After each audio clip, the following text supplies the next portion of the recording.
The late afternoon sun bled gold across the manicured lawns of the estate, casting long, dramatic shadows from the ancient oak trees. White roses, thousands of them, climbed trellises and spilled from ornate urns, their scent a sweet, heavy perfume in the humid air. It was a wedding born of wealth and power, a union of two influential families, and Lena felt like a bird who'd flown into the wrong garden. She smoothed the skirt of her simple lavender dress, a nervous habit she couldn't shake.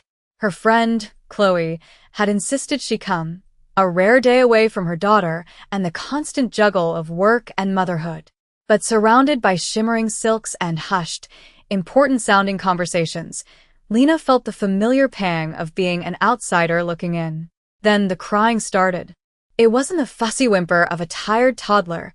It was a raw, desperate wail that sliced through the polite hum of the reception. Heads turned, annoyance flickering across carefully composed faces before they identified the source. At a table set slightly apart from the others, surrounded by men in sharp, dark suits, sat a man who commanded silence without ever raising his voice. His name was Run Ishikawa, and even Lena, who knew nothing of this world, could feel the dangerous gravity that pulled the air tight around him. He was the unacknowledged king in this opulent court, a powerful Japanese mafia boss whose presence was both an honor and a threat. In his arms was a small, flailing baby, the source of the relentless screaming. The child, no more than 6 months old, was red-faced and inconsolable. One of Ren's men, a mountain with a scarred face, tried to offer a silver rattle, his movements clumsy and uncertain. The baby only screamed louder, his tiny fists beating the air. Ren's own face was a mask of cold granite, but a muscle feathered in his jaw, the only sign of the strain. He rocked the child with a stiff, unnatural rhythm, a man utterly lost in the most basic of human tasks.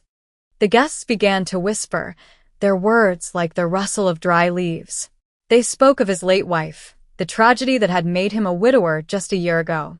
They spoke of his reputation, the rumors that clung to him like smoke. No one offered to help. No one dared. The child's cries were a stark, messy reminder of a life beyond their polished world, a life of grief and helplessness that even a feared mafia boss couldn't control. Chloe leaned in close to Lena, her voice a low murmur. "Don't even look over there," she warned. "That man is not someone you want noticing you," but Lena wasn't looking at him. She was listening to the baby. Every cry was a hook in her heart, a familiar language she understood better than the polite chatter around her. She saw a child in distress, a child who needed comfort that no amount of money or power could provide. She saw a father, lost in his own grief, failing to soothe his son not from a lack of will, but a lack of knowing how. Her hands itched with the need to help. The mother in her, the part that was bone-deep and instinctual, was screaming louder than the baby. "He's just hungry, or scared, or his belly hurts," Lena whispered to herself, her body tensing with empathy. The men around Ren looked increasingly panicked, their hardened faces useless against this tiny storm of sorrow. Ren himself finally closed his eyes, a flicker of something close to despair crossing his features before the mask slammed back into place. He was a man who could command armies of ruthless men, but he could not command peace for his own son. That simple, human failure was what broke through Lena's fear. She pushed her chair back. Chloe grabbed her arm, her eyes wide with alarm. "Lena, what are you doing?" "Sit down," but Lena just shook her head, her gaze fixed on the small, miserable child. She moved between the tables, the whispers following her like a wake. Every eye was on her as she approached the circle of silent, watching men.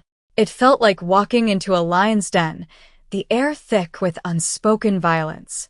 2 of his guards shifted, their hands disappearing inside their jackets, their bodies becoming a wall between her and their boss. She stopped a few feet away, her heart hammering against her ribs. She kept her eyes on Ren, not his men. She had to make him understand.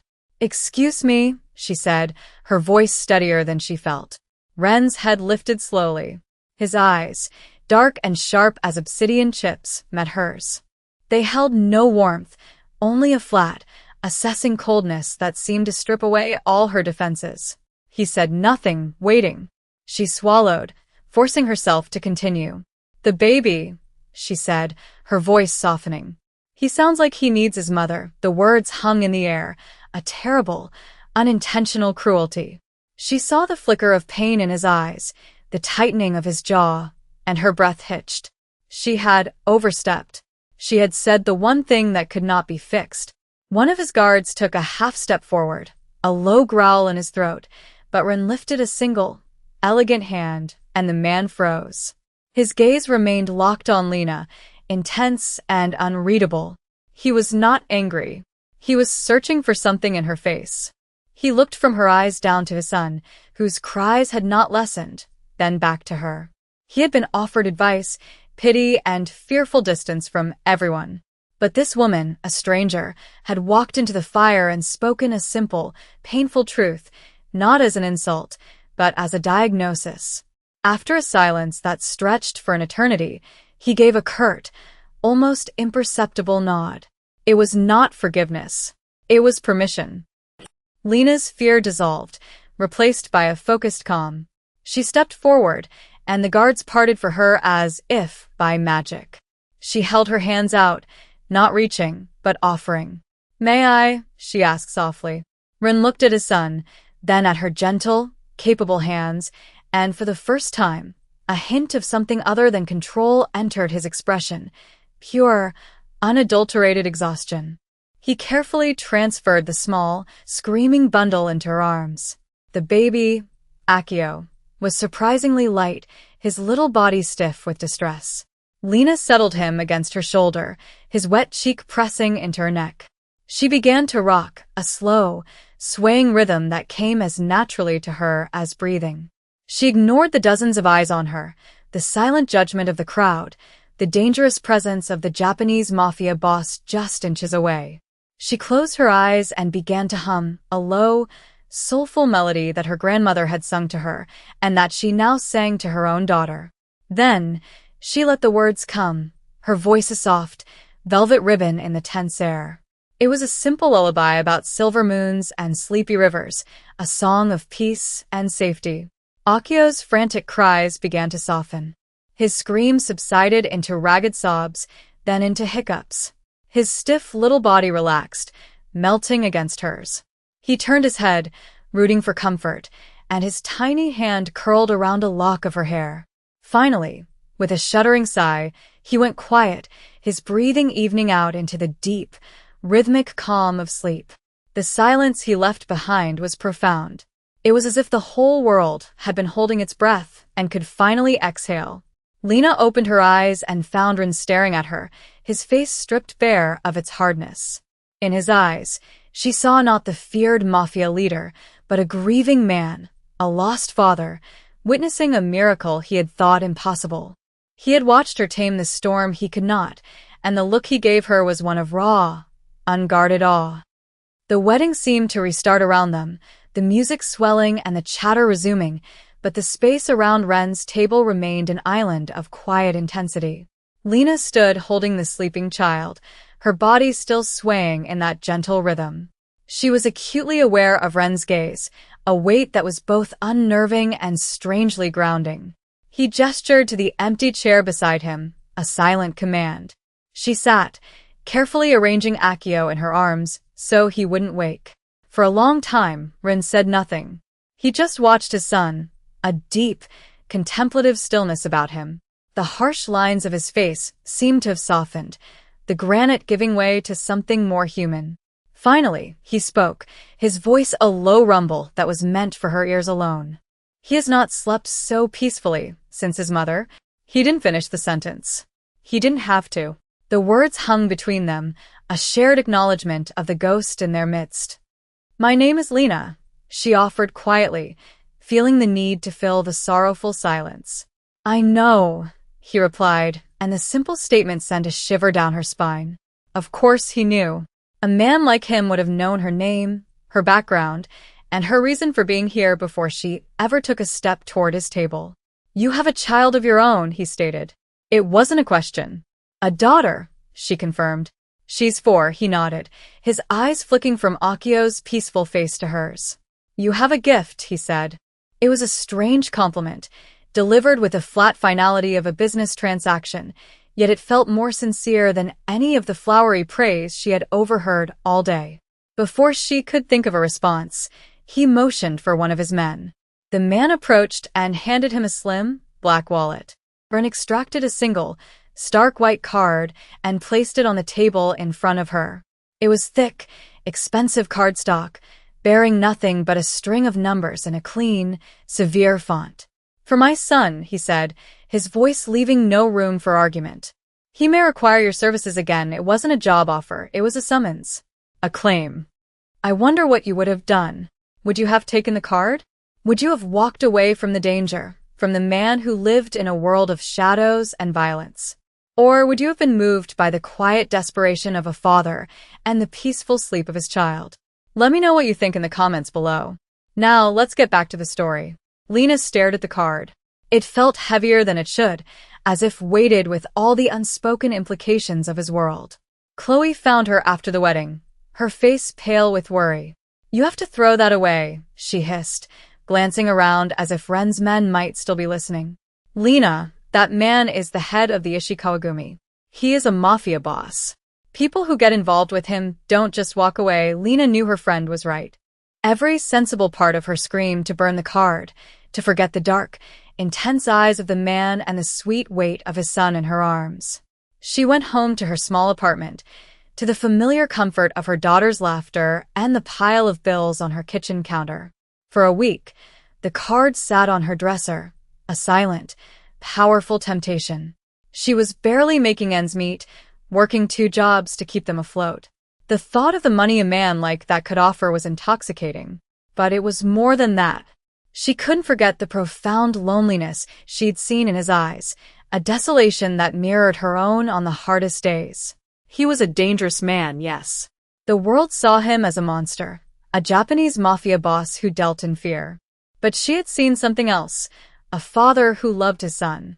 After a week of sleepless nights, she picked up her phone, her fingers trembling as she dialed the number. A gruff voice answered on the first ring. She took a deep breath. My name is Lena, she said. Mr. Ishikawa is expecting my call. Her new life began the following Monday. A sleek black car, silent and imposing, picked her up and drove her to an estate hidden deep in the hills outside the city.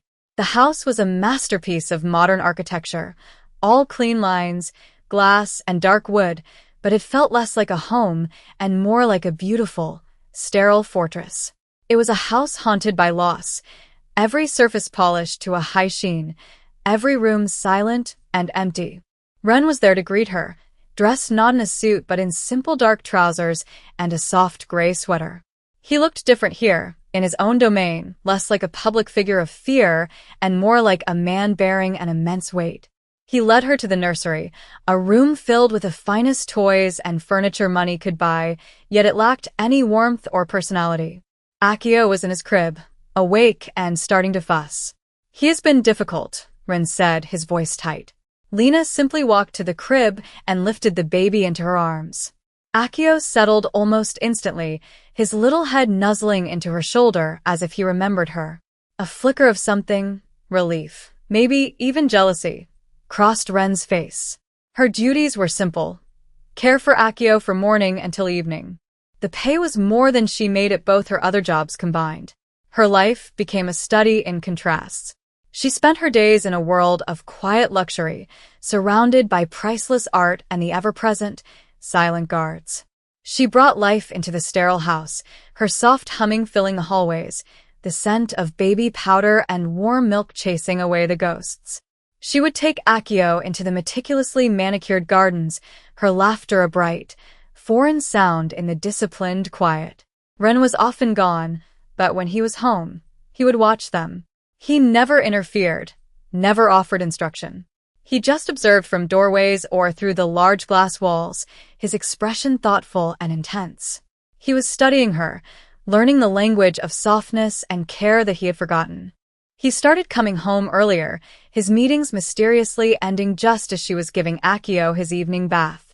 He would stand in the doorway of the warm, steamy bathroom, watching her gently wash his son, and for a few moments, the powerful mafia boss would disappear, leaving only a father, mesmerized. The first sign of trouble came not as a storm, but as a subtle shift in the atmosphere. The guards around the estate doubled. The quiet tension that always simmered beneath the surface grew hotter, more immediate. Lena tried to ignore it, focusing on Akio, who was now smiling and cooing whenever she entered the room. But the fear was a cold knot in her stomach. One afternoon, as she was playing with Akio on a soft blanket in the garden, the head of security, a stern man named Takeda, approached her. "You and the child need to come inside now," he said, his voice low and urgent. "Please, do not ask questions." She scooped Akio into her arms, just as the distant sound of screeching tires reached them. Inside, the house was on lockdown. Steel shutters descended over the massive windows, plunging the rooms into a dim, artificial twilight. Men with guns moved silently and efficiently through the halls. Lena's heart pounded in her chest. Takeda led her not to the nursery, but to a hidden panel in the library, which opened to reveal a reinforced steel door. It was a safe room. "Stay here until we come for you," he commanded, his face grim. "Do not open it for anyone." The heavy door boomed shut, leaving her and Akio in the silent, enclosed space. The room was small but stocked with water, food, and a first aid kit. Akio, sensing her fear, began to whimper. Lena sank to the floor, pulling him tight against her chest, shielding his body with her own. Her fear for herself was a distant hum. Her terror for this innocent child was a roaring inferno. She began to sing to him, her voice trembling but unbroken, a shield of melody against the unknown violence outside. Hours passed. Finally, the heavy door swung open. Ren stood there, his suit jacket gone, his white shirt stained with something dark at the sleeve. His face was pale, but his eyes were blazing. He looked past her, his gaze immediately finding his son, safe and sound in her arms. Relief washed over his features, so potent it was almost painful to see. He stepped inside, his eyes meeting hers. "You kept him safe," he said, his voice rough with emotion. He reached out, not for his son, but for her, his hand gently touching her cheek. "I will keep you safe," he vowed. "Always." In the aftermath of the attack, a brazen move by a rival clan, she later learned, the last of Ren's emotional defenses seemed to crumble. The incident had shown him how intertwined their lives had become, how deeply he had come to rely on her presence, her steadiness. He saw that her courage was not the brittle, aggressive strength of his men, but a deep, fierce well of protective love. That night, he found her in the nursery. She hadn't been able to leave Akio's side, and she had rocked him to sleep in the large armchair near the window. Ren entered so quietly she didn't hear him until he was standing beside her. He didn't speak for a long time, simply watching his son sleep in her arms.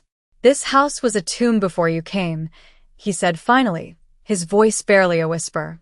"After my wife, there was no life left in it. Just duty and silence." He looked at her, his dark eyes filled with a vulnerability she had never seen before. Akio's crying was the only sound, and it felt like a judgment. A constant reminder of all the ways I was failing him. He knelt before her chair, a gesture of submission that seemed impossible for a man of his power. He gently took the hand that wasn't supporting Akio, his calloused fingers lacing with hers. "You didn't just quiet him, Lena," he confessed, his voice thick with emotion. "You brought the silence to an end. You brought life back." He lifted his hand and brushed a stray curl from her forehead, his touch impossibly gentle. It was a simple gesture, yet it was more intimate than any kiss. It was an admission, a confession, a plea. He was the feared Japanese mafia boss, a man who commanded loyalty through power and fear, but in that quiet moment, he was just a man, surrendering his heart to the woman who had shown him how to heal. He leaned in slowly, his gaze searching hers, asking a silent question. She gave a small nod, and he closed the distance, his lips meeting hers in a kiss that was not about passion, but about gratitude, relief, and the quiet, hopeful promise of a new beginning. The seasons turned. Winter's stark beauty gave way to the tender green of spring. The estate, once a cold fortress, began to feel like a home. Lena's daughter, Mia, was introduced to the house slowly, her bright, childish laughter becoming a new and welcome sound in the quiet halls. At first, she was shy around the large, silent man who was always watching, but Ren was endlessly patient with her. He, who was so awkward with his own infant son, seemed to know how to connect with this vibrant little girl. He would sit with her in the garden for hours, listening to her stories about school and imaginary friends, his stern face softening with a gentle amusement Lena had never thought possible. Akio, now a happy, babbling toddler, adored both Mia and Lena. He would follow Mia around like a little shadow, and his first word, much to Ren's feigned annoyance and secret delight, was not Papa, but a garbled version of Lena. The dynamic of their lives shifted from a professional arrangement to an unspoken familial bond. The outside world, with its violence and its dangers, still existed. Ren was still the formidable leader of the Ishikawa Gumi, a powerful mafia boss whose enemies were always waiting in the shadows. There were still nights he came home late, the scent of smoke and the weight of his world clinging to him. But now he came home to something more than an empty house. He came home to Lena, who would wait up for him with a warm cup of tea and a quiet understanding that required no words. He came home to the sound of his son sleeping peacefully and to the crayon drawings of a little girl taped to his refrigerator. One sunny afternoon, they were all in the garden. Ren was pushing Mia on the swing, her delighted shrieks filling the air. Lena sat on a blanket on the grass and now walking Akio toddling unsteadily into her open arms. The scene was one of perfect, ordinary domesticity, an impossible piece carved out of a violent world. Ren stopped pushing the swing and walked over to her, sitting down on the blanket beside her. He watched his son snuggle into her lap, his expression one of profound contentment. "I never thought this was possible," he said quietly, his gaze sweeping over the scene. The two children, the woman he loved. To have this. To feel peace. Lena leaned her head on his shoulder, her heart full. She was no longer just a nanny, and he was no longer just her employer. They were partners, building a fragile, beautiful life in the shadow of his empire. The world would always see him as a monster, a ruthless Japanese mafia boss. But she saw the man who read bedtime stories with a serious intensity, the man whose hands, capable of such violence, could be so gentle with his children. She had walked into his dark world to soothe a crying child and had found not a monster, but a man. And in healing his family, she had, against all odds, built her own.